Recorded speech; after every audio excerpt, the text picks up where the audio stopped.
orang berdebat kadang-kadang bukan mencari kebenaran, Pak. Mencari siapa yang menang. Kan gitu. Makanya berdebat dalam Islam sebenarnya nggak boleh kecuali hal yang dibutuhkan. Kita disuruh umpamanya. Imam Ahmad kan mendebat, ya, seorang Mu'tazilah, Ahmad bin Abi Du'ad yang beliau debat. Yang pada akhirnya beliau kan dikeluarkan dari penjara. Kenapa? Karena menurut khalifah yang kan dia ada Al-Mutawassit, ada Al-Ma'mun, ada Al-Mu'tasim. Ini kan khalifah Abbasiyah. Di antara khalifah itu kagum dengan hujahnya Imam Ahmad. Karena dia mengatakan Ahmad bin Abi Du'ad mengatakan Al-Quran adalah makhluk. Maka dikatakan oleh Imam Ahmad rahimahullah, siapa salahmu dalam perkara ini? Apakah Abu Bakar mengatakan itu? Apakah Umar mengatakan itu? Apakah Utsman mengatakan itu? Apakah Ali mengatakan itu? Enggak. Jadi siapa salah Anda dalam perkara ini? Maka dia diam. Akhirnya Imam Ahmad rahimahullah pun dikeluarkan dari penjara waktu itu. Tentang fitnah khalqul Quran. Mungkin antum pernah baca sebagian. Intinya maksud saya Pak, ini Pak, ya yang seperti ini akhirnya melahirkan apa? Karena banyak kali perdebatan, banyak kali ini hati itu jadi ini Pak. Jadi keras, kemudian dendam, permusuhan yang ada.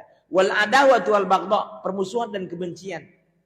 Wa yaqtarun dzalika katsiran bi niyatil mughalabah wa talbil ulu wal mubahah. Dan terkadang debat-debat itu diiringi kebanyakannya dengan niat agar mendominasi dan menang dan mencari ketinggian dan ketakaburan. Wasarfi wujuhin nas, dan memalingkan wajah manusia kepadanya. Supaya dijago. Raja debat. Kalau debat sama siapa nggak pernah kalah. Jadi terkenal. Padahal debatnya debat kusir, nggak ada isinya gitu. Kalau Allah kalau Rasulullah nggak keluar satu pun. Cuman suara keras dan leher tegang. Gitu. Nggak ada ilmiahnya dari awal sampai akhir. Pernah nggak antum dengar khotib? Ayat satu pun nggak keluar. Cuma nasihat-nasihat umum. Ayo kita berbuat kebaikan. Ayo kita jangan menyakiti tetangga. Tapi satu dalil pun nggak keluar. Miskin dalil dari awal sampai akhir. Pernah nggak antum dengar khutbah Jumat kayak gitu? Sering. Antum pura-pura nggak tahu. Ya, sering kan? Nggak keluar kalau Allah kalau Rasulullah Pak dari awal sampai akhir. Ya.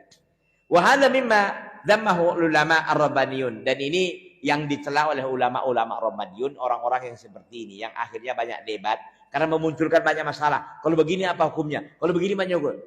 Saling berdebat pada akhirnya hati jadi keras, hati pun saling membenci, bukannya ada lagi pertemanan dan permusuhan. Kenapa? Karena niatnya juga nggak bagus, bukan mencari kebenaran, bukan membela kebenaran, tapi apa? Supaya dianggap, kalau debat itu orang yang paling hebat debat. Bukan itu, berdebat itu kalah pun antum debat, kalau antum benar antum yang menang.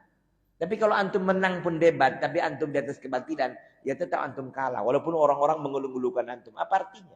Nggak ada itu. Ya, baik.